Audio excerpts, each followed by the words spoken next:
Folks, the world's largest maker of mobile phone chips is paying big to enter the Wi-Fi market. Wait, the Wi-Fi market. Qualcomm's $3.2 billion acquisition of Atheros yesterday was its largest ever. Let's go to Las Vegas, where she's gambled away my net worth. Cris Valerio with us from the CES. Cris, what do you have from Las Vegas? Tom Keene, I wish I had your net worth, man. Let me tell you. So yes, well, we are lucky here to be joined by Steve Mollenkopf. He is the Executive Vice President of Qualcomm. Thank you so much for coming. We really appreciate it. I want to talk a little bit about this acquisition. Obviously, it's the largest purchase that your company's ever made. Normally, you guys acquire small tech companies to kind of get their technology. Why did you decide to go after a big company for Wi-Fi specifically?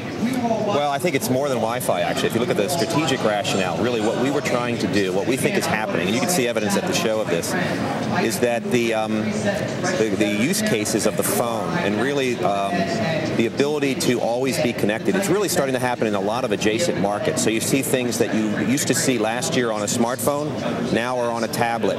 We'll expect that to go into many, many different adjacent markets. And as we go after that business, it just makes sense for us to pick up a more broad technology partnership.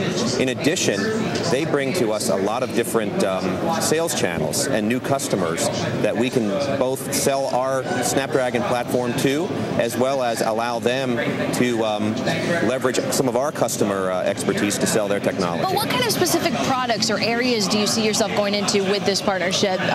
Because we didn't get really any details about specific product areas.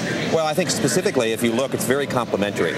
We have wireless WAN technology, we have microprocessor technology, and what we think is going to happen is in the industry, those technologies are going to be very important in adjacent markets, like the home, like the automobile, like the tablet space. And if you look at it, you can see this happening at the show today. If you look at the Microsoft announcement, you can do nothing but say, you know what, really the field is opening up for people who come at that market from the cellular space. Well, let me mention that Microsoft announcement, because Microsoft, as part of what they announced with their ARM technology, they're using Qualcomm chips, specifically the Snapdragon. When do you see that partnership that's actually going to start to pay off? Well, I don't know if they established a timeline on that announcement, but we definitely see that trend of pulling more of the connectivity, more of the low-power processing into the consumer electronic world. And you can see it today in the form of a tablet, and I think you're going to see it in a lot different form factors in the future. Tablet's kind of part of the whole mobile world. You guys have talked a lot about your involvement in Android phones. What percentage of the market do you think you have right now? I don't think we give the exact number, but it's a large number. It's quite a large number. But are we talking like really, you think you're the market leader in this, more than 30, 40%? We feel we're the market leader. We've continued to invest in that business. It's a very important business to us.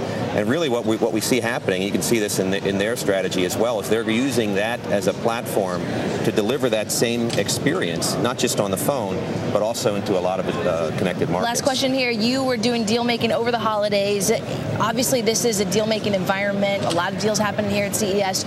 How hard was it to come to that pricing point with the negotiation? Do you feel that, what do you think valuations are right now for companies like yourself looking to acquire? Well, we feel very comfortable with the valuation that we paid in order to get the deal. And as we said yesterday, we think it's going to be mildly accretive, actually, in the first full year of operations. So we feel very good about that. For us, we're going to have to, we have to integrate this when we've got a lot of work to do ahead. But I think it's a good time to be someone who has a strong balance sheet like we do. Steve Mollenkopf, Executive Vice President of Qualcomm, thank you so much. Appreciate it. And Tom, with that, we'll hand it back to you.